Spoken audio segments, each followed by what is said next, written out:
जो corona virus है ना, सबसे बड़ा समस्या है कि ये एक आरएनए वायरस है। आरएनए जो होता है और हम लोग के पास डीएनए है। देखिए, डीएनए डबल हेलिक्स होता है, इसमें दोहरी रस्सी होती है, डबल स्टैंडर्ड होता है डीएनए का मॉडल। जबकि आरएनए जो होता है डीएनए का आधा होता है, ये केवल सिंगल स्टैंडर्ड सिंगल हेलिक्स होता है यहाँ पर। तो ये आरएनए हो गया, ये डीएनए। हमारे शरीर में डीएनए होता है, ये जेनेटिक होता है। और जो कोरोना वायरस है इसके अंदर जो है वो आरएनए है। समस्या ये है कि हम लोग आरएनए को नहीं चेक कर पाते। हमारे पास टेक्नोलॉजी जो है वो चेक करने की है, वो डीएनए को चेक करने की है।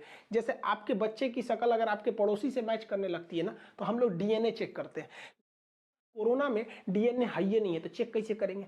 तो हमें उस आरएनए को जोड़कर, एगो एनए से जोड़ के हमें क्या बनाना पड़ेगा? डीएनए बनाना पड़ेगा।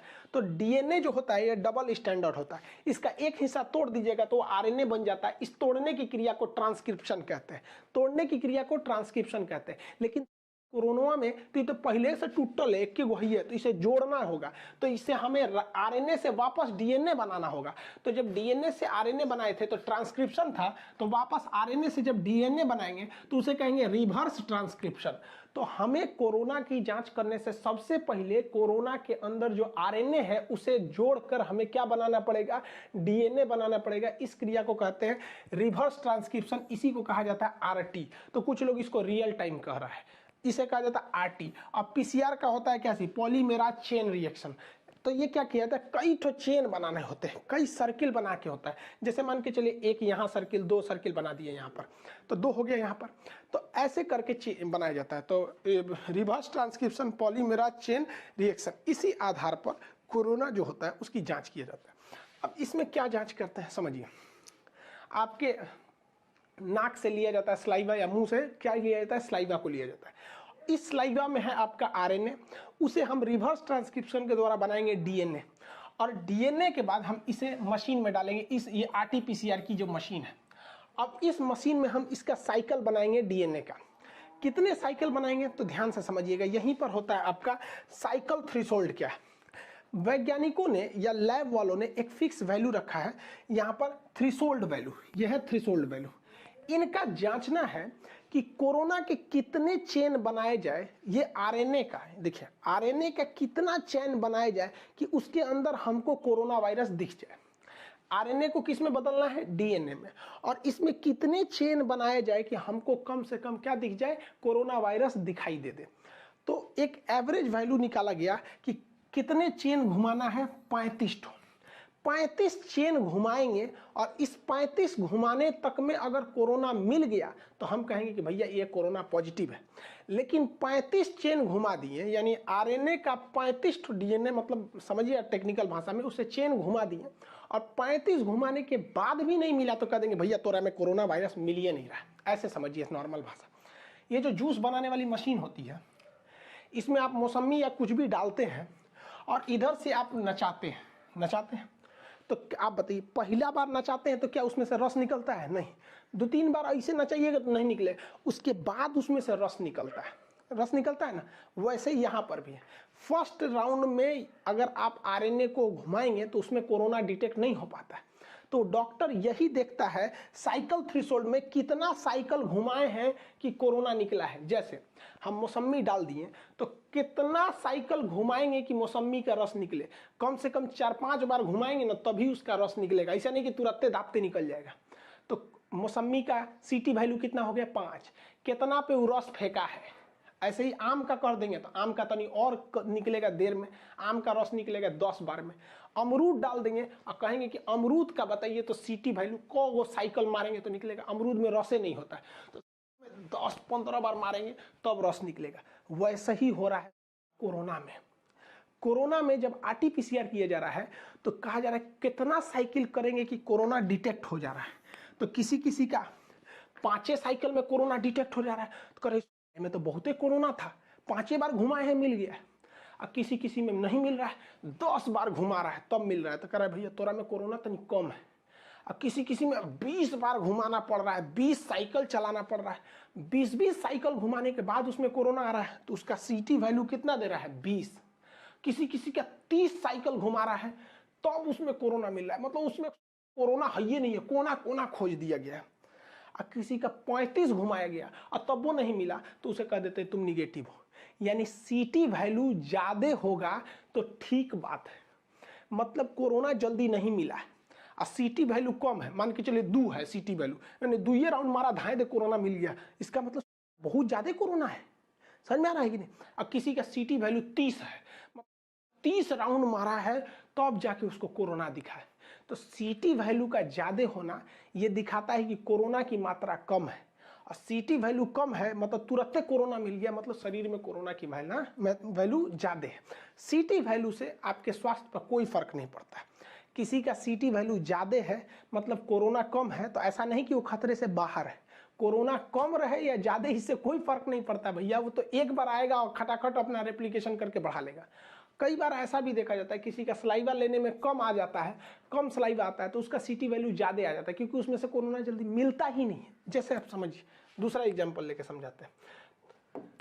जैसे कोई व्यक्ति है, कोरोना उसको शुरुआत में हुआ, तो जैसे उसके शरीर में कोरोना घुसा तुरंत तो कोरोना फैल नहीं जाएगा, तो जैसे कोरोना घुसेगा अब वो जाएगा अपने RT-PCR करने, तो उसका 1 राउंड करेगा RT-PCR तो कोरोना मिलेगा नहीं, क्योंकि अभी अभी एंट्री मारा, अभी तो बहुत कम होगा, तो उसका 2, 10, 15, 20, 25 पे जाके डिटेक्ट होगा। तो डॉक्टर कहेगा अरे भैया आपका सीटी वैल्यू तो 25 है, मैंने जल्दी कोरोना मिल ही नहीं रहा था। लेकिन अगर वही मरीज 10 दिन बाद चेक कराने जाएगा तो उसके फेफड़ा में तो पूरा कोरोना भर गया होगा। अब जब चेक करेगा तो 2-4 राउंड मारेगा, इसे 2, 4, 5 कर 5 में मिल गया तो कोरोना कम हो गया, तो सीटी वैल्यू कम हो गया। लेकिन जब वो मरीज 15-20 दिन बाद ठीक हो जाएगा तो उसके शरीर से तो कोरोना मर चुका है। अब जब उसका सीटी वैल्यू चेक कीजिएगा तो बहुत ज़्यादा साइकिल चलाना पड़ेगा, क्योंकि मर और के खत्म हो गए, सब कोना वोना में बचल होंगे सब, तो बहुत ज़्यादा साइकिल चलाना पड़ेगा। मतलब समझिए क्या है कि शुरुआत में आपके शरीर में कोरोना कम होता है, इसलिए साइकिल ज़्यादा चलाना पड़ता है, तो सीटी वैल्यू ज़्यादा होती है। लेकिन जैसे जैसे बीच वाली स्थिति में आते हैं, बीमार पड़ने लगते हैं, तो सीटी वैल्यू घटने लगती है। क्यों? क्योंकि तुरंत कम में साइकिल में आपको कोरोना मिल जाता है, और जब आप ठीक होने लगते हैं, एंड होने लगते हैं, तो फिर सीटी वैल्यू बढ़ जाता है। मतलब समझिए यहाँ पर सीटी वैल्यू जो है वो कोरोना लोड, मतलब कोरोना का कितना लोड है, इस दोनों में उल्टा संबंध है। आपका सीटी वैल्यू ज़्यादा मतलब कोरोना बहुत कम है, लेकिन इसका ये हरगिज मतलब नहीं है कि जिसका सीटी वैल्यू कम है वो बच जाएगा, जिसका ज़्यादा है वो नहीं बचेगा, ऐसा कुछ नहीं है। ये केवल कोरोना के वर्तमान संख्या को बताता है। संख्या से क्या मतलब, ये तो तुरंत बढ़ा ही लेता है अपनी संख्या, कोरोना को संख्या से मतलब है। तो अगर बताइए सीटी वैल्यू कम तो लोड वैल्यू ज़्यादा। हम आपको बताते हैं, यहाँ हम मरीज का सीटी वैल्यू लिखे, हम कहते हैं कि इसमें बताइए वह कौन सा मरीज है जिसमें सबसे ज़्यादा सीटी, मतलब किस स्थिति में सबसे ज़्यादा वायरस दिखने हैं। सबसे वायरस ज़्यादा कब दिखेंगे? सीटी वैल्यू पर तुरंत वायरस कब दिखेंगे? देखिए आप यहाँ पे 5 पर, जिसका सीटी वैल्यू 5 है मतलब 5 साइकिल में उसको कोरोना मिल गया, 5 बार साइकिल घुमाया उसको कोरोना मिल गया, मतलब बहुत ज़्यादा पूरा शरीर में कोरोना भर लेता होगा। और सबसे कम कोरोना किस में देखा गया?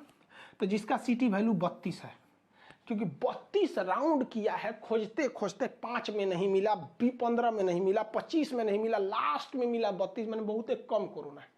लेकिन कोई गारंटी नहीं कि इसमें कौन बचेगा, कौन मरेगा, कौन ठीक होगा, क्योंकि कोरोना खुद की संख्या बढ़ाने में स्वतंत्र है। RT-PCR का जो टेस्ट है वो हॉस्पिटल में जाके ही होता है, और हॉस्पिटल में इतना भीड़ है कि कौन जाएगा वहाँ पे, इसलिए आप पल्स ऑक्सीमीटर ले सकते हैं।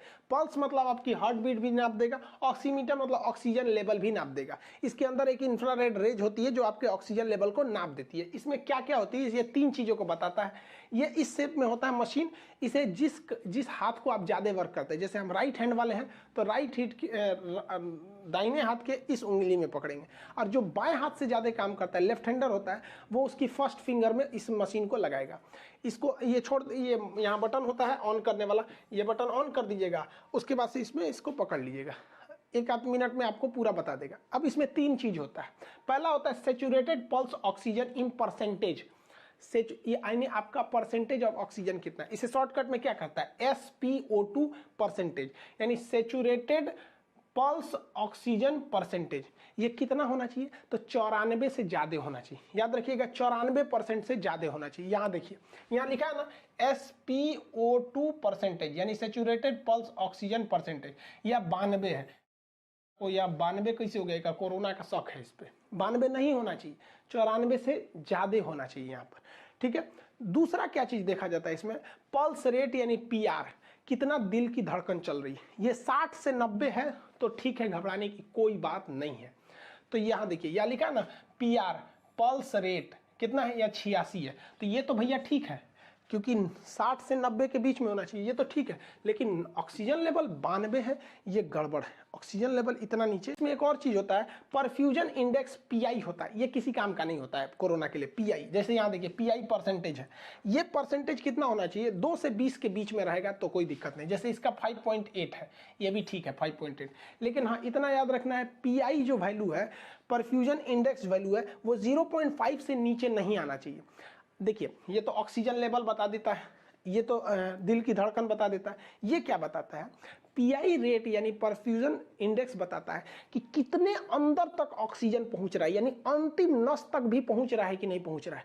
अब 0.5 हो जाएगा मतलब गड़बड़ है, लास्ट तक नस ब्लड नहीं पहुंच पा रहा है, तो ये दिखा रहा है इसका ठीक ठाक है।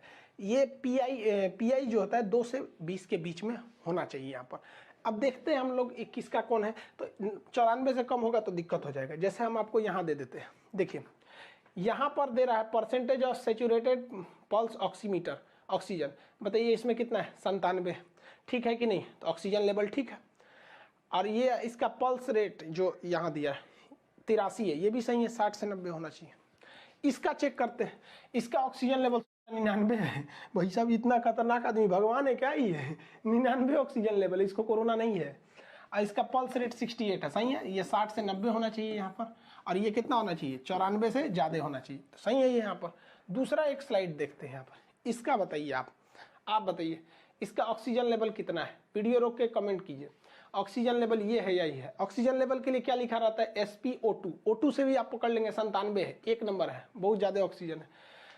पल्स रेट 60 है, चलेगा, 60 से 90 होना चाहिए, समझ में आ गया कि नहीं। अब ये कोई लड़की का हाथ है, देख रहे हैं नाखून उखून इतना बढ़ा हुआ है, ले लड़की देख के ये ऑक्सीमीटर काम करना छोड़ दिया, देख रहे हैं, लड़की बहुत खतरनाक चीज़ है, लिख दिया गुड, बहुत अच्छा, सोच रहे अपना काम भूल गया, लड़कियां का तारीफ कर रहा है, गुड ऑक्सीमीटर।